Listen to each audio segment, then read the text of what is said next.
మీరు ప్రతిరోజు గ్రాటిట్యూడ్ కనుక మీరు యూజ్ చేస్తున్న వస్తువులకి మీరు ఎక్కడైతే రెస్పెక్ట్ అనేది పెరుగుతుందో అక్కడ రిజల్ట్ అనేది పెరుగుతుంది మై డియర్ ఫ్రెండ్స్. మీరు ఎక్కువ మనీ యూజ్ చేస్తున్నప్పుడు, మీరు మీ ఫ్రెండ్స్తో మాట్లాడుతున్నప్పుడు, మీరు ఫుడ్ తింటున్నప్పుడు, మీరు ఏ వస్తువునైతే యూజ్ చేస్తున్నప్పుడు దానికి గ్రాటిట్యూడ్ చెప్పాలి. మరి గ్రాటిట్యూడ్ అంటే ఏంటి అని అర్థమవుతలేదా?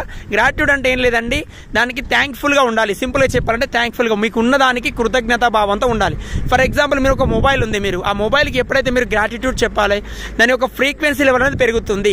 అలానే మీ ల్యాప్టాప్ కావచ్చు, మీ ఇంట్లో ఉన్న వస్తువులు కావచ్చు, మీ బైక్, కారు, టీవీ, ఇల్లు, ఇలాంటి ఏవేవైతే ఉన్నాయో వాటన్నిటికీ మీరు గ్రాటిట్యూడ్ మూడ్లో ఉండాలి. మరి గ్రాటిట్యూడ్ ఎలా చెప్పాలని మీరు చూసినట్లయితే I'm so happy grateful, I'm so happy grateful అనేది సింపుల్గా ఇది మీరు దానికి సంతోషంగా ఉన్నారు, గ్రేట్ఫుల్గా ఉన్నారు.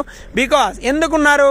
మీరు మొబైల్లో గ్రేట్ఫుల్గా ఉండడానికి గల రీజన్ ఏంటంటే మీరు మొబైల్ ఉండడం ద్వారా మీ ఫ్రెండ్స్ని కనెక్ట్ అవ్వగలుగుతున్నారు, సోషల్ మీడియాలో కొత్త కొత్త విషయాలు నేర్చుకోగలుగుతున్నారు, ఫ్యామిలీ ఫ్రెండ్తో టైం స్పెండ్ చేయగలుగుతున్నారు అంటే మొబైల్ ద్వారా. కాబట్టి మీరు దేనికైతే ఉన్నారో దానికి గ్రాటిట్యూడ్ చెప్పాలి, గ్రాటిట్యూడ్ చెప్పాలి, గ్రేట్ఫుల్గా ఉండాలి. అది ఎలా, ఎన్ని విషయాలు చెప్పాలంటే ప్రతి ఒక్కదానికి మై డియర్ ఫ్రెండ్స్, మార్నింగ్ మనం నిద్ర లేచినప్పటి నుంచి నైట్ పడుకునే వరకు సో మెనీ వస్తువుల్ని మనం యూజ్ చేస్తున్నాం ఈ యొక్క సిచ్యువేషన్స్లో. అది యూజ్ చేసిన ప్రతి ఒక్కదానికి ఫస్ట్ ఒకసారి థ్యాంక్ యూ, మొబైల్ యూజ్ చేసిన ఫస్ట్ ముట్టినప్పుడు థ్యాంక్ యూ, ఫుడ్ తింటున్నప్పుడు ఒకసారి థ్యాంక్ యూ, ఇలా థ్యాంక్ యూ చెప్పినట్లయితే దాని యొక్క ఫ్రీక్వెన్సీ పెరుగుతుంది. ఫ్రీక్వెన్సీ పెరగడం వల్ల మీకు దాని తర్వాత వచ్చే ఎఫెక్ట్ అనేది యూనివర్స్ నుంచి ఎక్కువగా పొందడం జరుగుతారు.